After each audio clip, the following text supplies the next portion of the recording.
365 Advanced Tutorials. Tutorial 6, Virtual Tours HFOV or Interaction tab.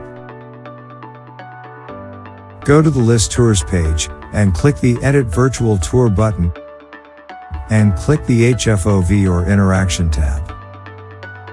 Inside the Field of View panel, we can set the default value of the panorama starting horizontal field of view. Set the minimum and maximum pitch the viewer edge can be at. And adjust the HFOV mobile ratio. It is a lower ratio indicates a wider view on the mobile, while a higher value indicates a narrower view. Inside the interaction panel, we can adjust the pan speed for desktop and mobile. It adjusts panning speed from touch inputs. A lower value indicates a slower pan speed, while a higher value indicates a faster pan speed.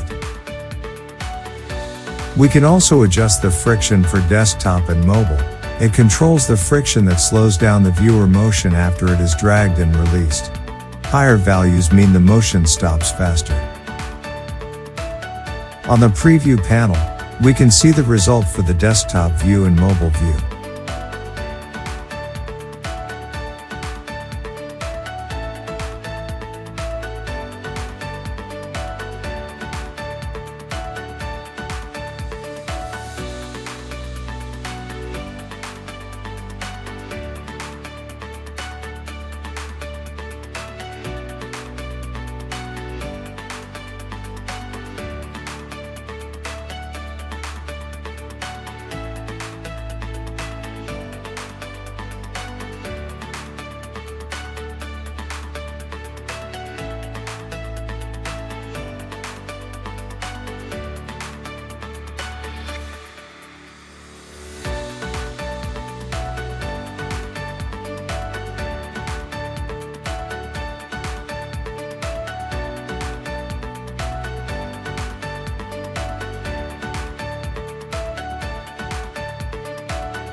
After the changes on the settings, click the Save button to save and update the changes.